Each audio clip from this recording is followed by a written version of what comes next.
Bonjour tout le monde, j'espère que vous êtes toutes et tous bien, ça me fait très plaisir de vous retrouver aujourd'hui pour une toute nouvelle vidéo au cours de laquelle pas un mais deux films seront chroniqués. L'un s'appelle Immaculée réalisé par Michael Mohan avec Sydney Sweeney et le deuxième est Pas de vague, le nouveau film avec François Civil. Alors j'ai choisi un film qui m'a agréablement surpris, bien que ce soit un film de genre et que je m'attendais à ce que ce soit nul et que j'en attendais rien. Et le deuxième, là où par contre j'avais pas forcément de réserve parce que l'acteur principal est bon, enfin voilà, Civil c'est un super bon acteur et que c'est un très bon espoir de notre cinéma et que le sujet il est super intéressant. Et justement c'est celui où je m'y attendais le moins, où j'ai eu le plus de réserve, et c'est celui où je m'attendais le plus, qui m'a le plus surpris. Et je suis là du coup pour vous expliquer pourquoi. Alors, Immaculée, donc ça se passe dans une église, voilà. Donc c'est un film de genre, encore une fois, sur la religion avec des nonnes, où il y a des choses bizarres qui se passent, qui affectent directement et psychologiquement la santé comme la morale du coup de notre héroïne. Mais Immaculée, en fait, j'y suis allé pas parce que voilà, généralement je vois à peu près tout ce qu'elle affiche, même tout ce qui est film de genre, etc. J'aime bien, je suis assez curieux et sur celui-là, il y a quand même eu des retours qui m'ont un petit peu mis la puce à l'oreille sur le fait que qui m'ont donné une raison d'y aller. Voilà, normalement, bon, je vais pas tous les voir non plus, mais s'il y en a un qui me semble un peu ressortir du lot ou autre, bon, on m'a montré que j'avais tort la dernière fois que je suis allé voir un truc dans ce genre-là, mais j'ai eu des échos notamment sur la fin, sur ce que le film disait, sur comment il était joué, sur comment il était porté, qui m'ont fait dire allez, je vais le tester.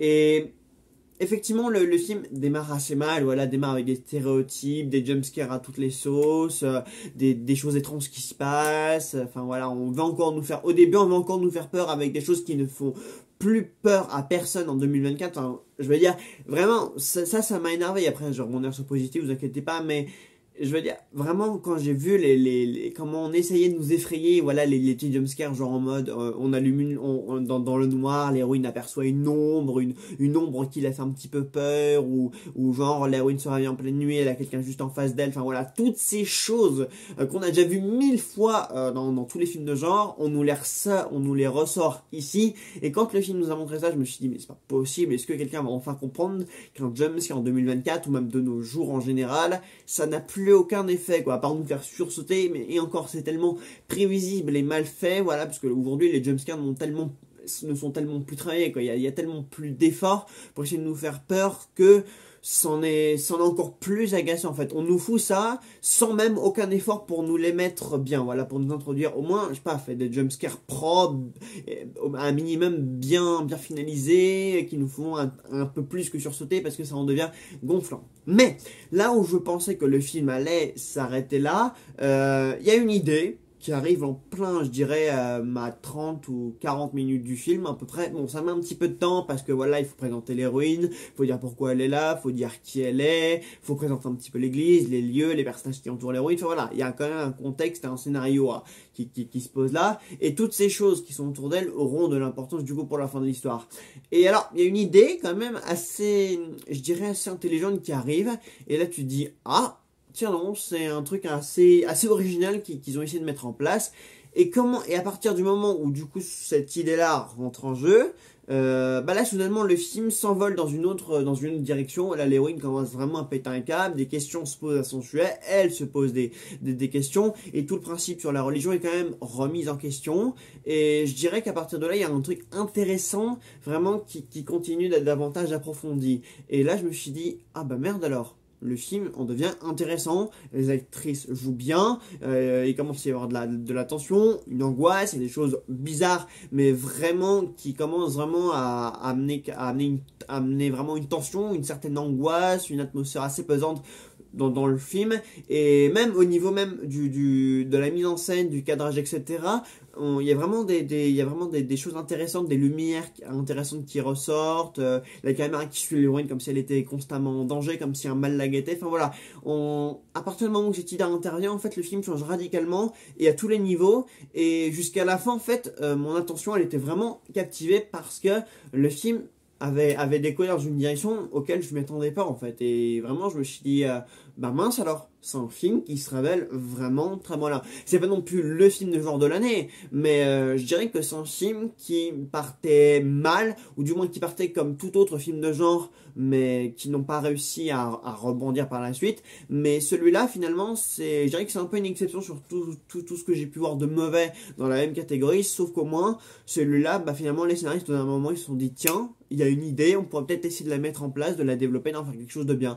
Et effectivement, Immaculée se révèle plutôt surprenant, agréablement surprenant, voilà, dans la façon dont l'héroïne essaye enfin, dans la façon dont Sydney Sweeney essaye de jouer en tant que nonne à qu'il arrive cette chose-là qui, du coup, lui cause certains problèmes, parce que, du coup, il y a des hostilités de l'attention envers les gens qu'elle fréquente, du coup, dans cette église.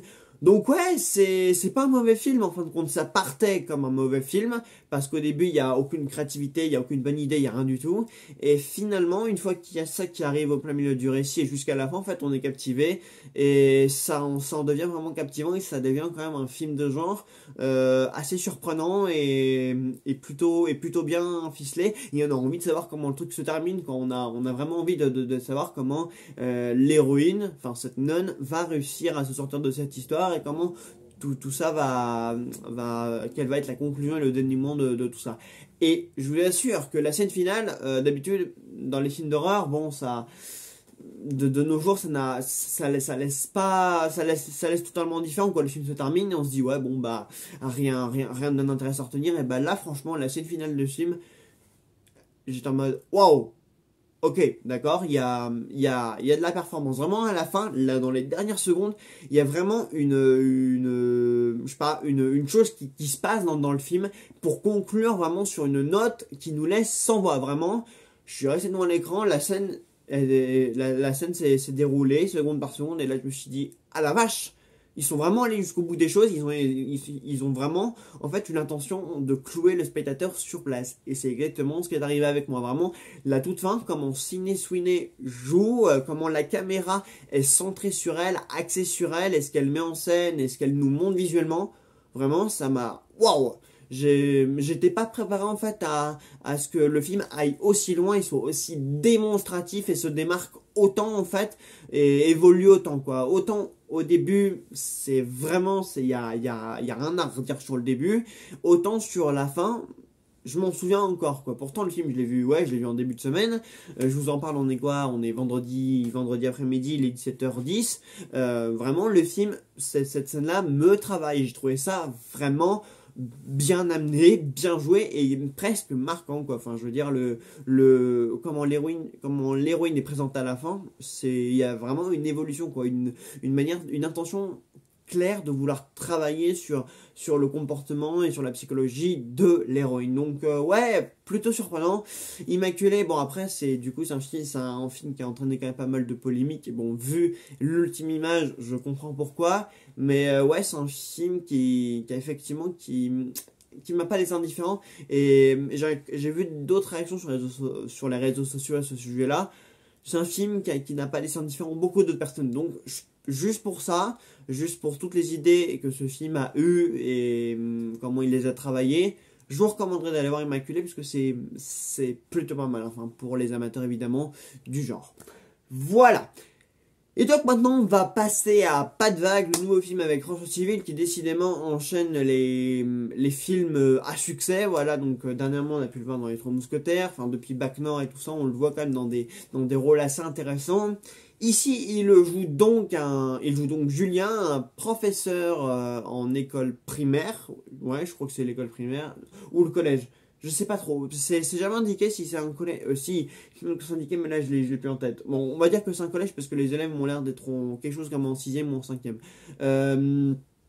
Un professeur qui va être victime de harcèlement scolaire, voilà, parce que du coup au début du film, involontairement en fait, il provoque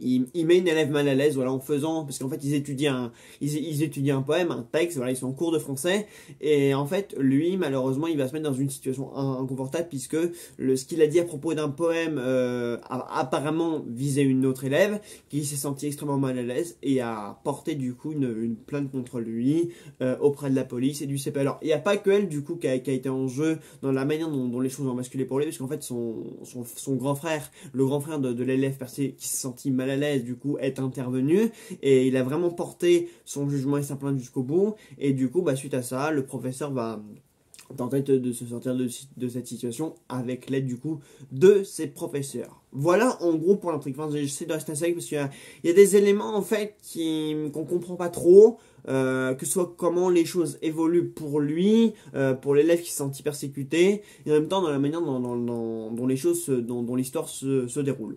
Je m'explique. Donc il y a tout d'abord un mauvais rapport entre Julien et l'élève qui se sentit mal à l'aise par ses propos. Mais il se trouve en fait que ça en fait c'est réglé assez rapidement. On nous le dit pas mais ça il est assez rapidement puisqu'en fait lui après il va vraiment arrêter toute allusion qui pourrait la blesser et nous-mêmes en tant que spectateurs on va apprendre un élément privé de la vie de Julien en fait qui normalement est censé mettre fin à tout problème le concernant lui. Sauf qu'en fait, si au départ c'est lui qui avait pu être accusé de harceler une élève, après c'est lui qu'on va se mettre à harceler. Sauf qu'en fait, tout ce que cette histoire engrange, j'ai du mal en fait à voir comment elle est justifiée. Parce que lui, après ça, il s'arrête d'un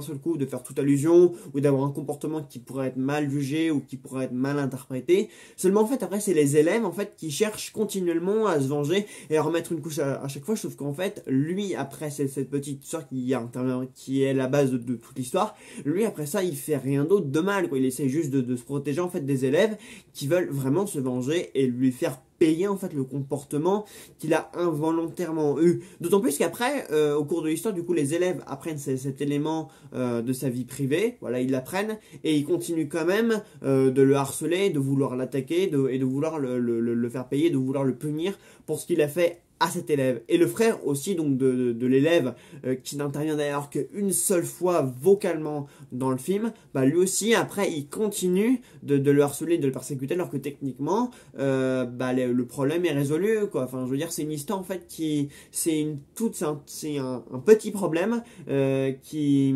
normalement aurait dû être réglé, qui n'aurait pas dû engendrer plus de soucis que ça en fait. J'avoue qu'en fait j'ai pas vraiment compris pourquoi, après qu'il y ait eu cet incident, pourquoi les élèves ils continuent de le persécuter. Enfin, d'autant plus qu'on voit, le film veut nous montrer que le mec est quand même de bonne foi, qu'il n'a pas un mauvais comportement, il continue pas parce qu'il arrête tout de suite quand le problème est là, il reprend ses cours normalement, il arrête toute allusion, enfin il a un comportement plutôt exemplaire, il a rien à se reprocher.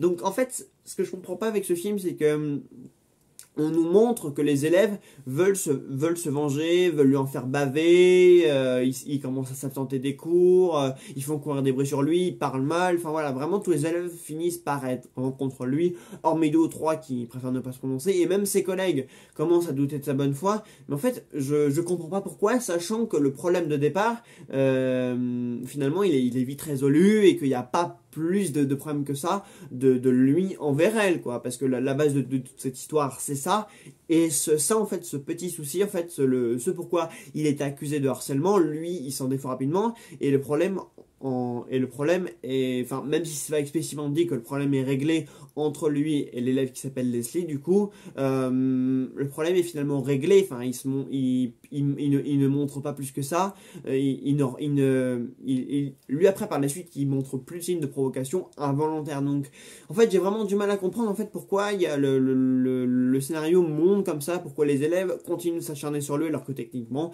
l'histoire est terminée. Cependant, le film pose quand même une question intéressante à propos du fait que révéler certains éléments de sa vie privée, et je vous laisse découvrir le film pour savoir de quoi je parle, pourrait en fait être utile pour en fait se défendre et se garder en bonne sécurité au sein de ton espace de travail. Et parce qu'à un moment donné, il y a une conversation entre les deux professeurs qui dit, où l'une de ses collègues lui dit, mais si tu l'avais dit, en fait, il y aurait plus de problème du tout. Et du coup, en fait, il y a cette thématique-là. À un moment donné, donc Julien, il dit, mais si je l'avais dit, ça m'aurait aidé.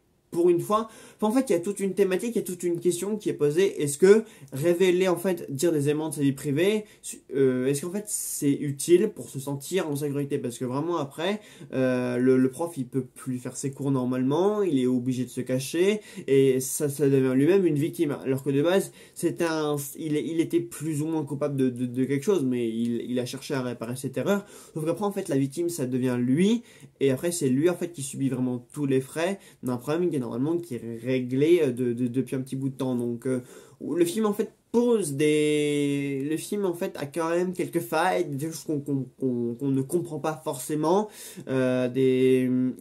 il met en scène, il pose des questions intéressantes sans vraiment y répondre, parce qu'il pose les questions, mais finalement on nous dit jamais si ça va servir à quelque chose dans le film. Et à la fin, ça s'emballe, et moi j'ai pas compris pourquoi. Vraiment, je n'ai pas compris pourquoi il y avait autant d'emballement, pourquoi finalement il y avait cette opposition entre les élèves et le professeur, alors que finalement on le voit, excepté ce problème du début, il n'y a rien d'autre. Enfin, ils n'ont aucune raison de l'accabler, de vouloir le faire payer. Enfin, je veux dire, il n'a pas fait non plus une bêtise monumentale. Voilà, il y a juste des propos qui ont mal été interprétés par une élève que lui, il aurait dit. Mais lui, il cherche à s'en défendre. Et après, il y a tout un tas de problèmes. En fait, j'ai pas compris pourquoi la situation c'était autant emballé, quoi. Ça, j'ai pas compris. Second problème du film, j'ai l'impression que François Civil est assez distant par rapport à son personnage, qui reste toujours un petit peu, qu'il est toujours assez lunaire. En fait, j'ai l'impression que le jeu d'acteur que lui il adopte, il est beaucoup trop posé et en retrait par rapport vraiment à la problématique de la situation. Enfin, moi, par exemple, je suis à sa place, je suis accusé de harcèlement scolaire, et un groupe d'élèves, une école entière, se met à m'agresser et à m'accuser d'un truc qui n'est absolument pas vrai, et de choses que je n'ai pas fait, ou que je n'ai pas dites, ou que je ne suis pas. Moi, très clairement, je pète un câble, je m'énerve, j'essaie de me défendre, je fais tout. Alors, il fait des démarches, et il fait des démarches, etc. Mais j'ai toujours... Mais je sais pas si c'est son jeu ou s'il le fait vraiment comme ça, ou si on lui a demandé de jouer comme ça, probablement que oui, mais j'ai l'impression qu'il est toujours extrêmement distant avec le problème et tout ça, quoi. J'ai l'impression qu'il répond toujours à côté, qu'il a du retard, en fait, que son jeu n'est pas, que son comportement, que le comportement du personnage qu'il joue n'est pas adapté, en fait, à l'envergure du problème. Et ça, vraiment, parce qu'il y a vraiment des scènes quand même où il y a des questions importantes qui sont posées, où il faut agir rapidement pour éviter que la situation monte dans les tours et ne fasse pas de vagues, comme il est dit dans le film. Et on a l'impression qu'il n'y a pas plus de réaction que ça de sa part, que le mec est il y a cette situation qui est là, mais je suis complètement à côté, quoi. Je sais pas comment réagir, etc.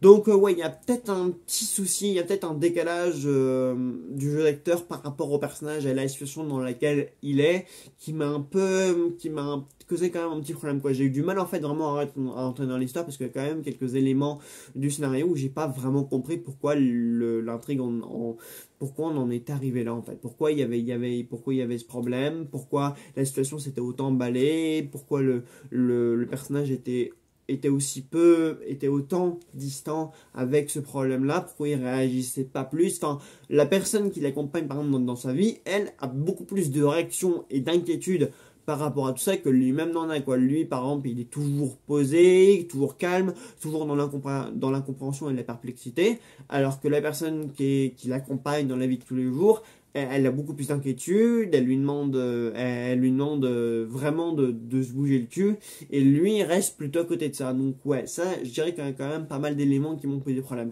Mais le sujet est intéressant, mais il y a quand même des choses que j'ai moyennement compris là-dedans. Voilà, donc voilà tout pour Immaculée et Pas de Vague, que je peux quand même vous recommander, voilà. Même si moi j'ai eu des problèmes avec Pas de Vague, je vous conseille quand même, parce que c'est un sujet qui est quand même très important, et voilà, qu'il faut quand même qu'il faut pas prendre avec des pincettes. Même si j'ai l'impression que le scénario prend beaucoup de pincettes avec l'histoire et fait en sorte de... Il y a quand même des scènes qui sont drôles. D'ailleurs, Marcel a rigolé. Je comprends pas pourquoi, parce que c'est pas censé être un film drôle. Mais beaucoup de gens ont réagi, ont pris ça sur le ton de l'humour.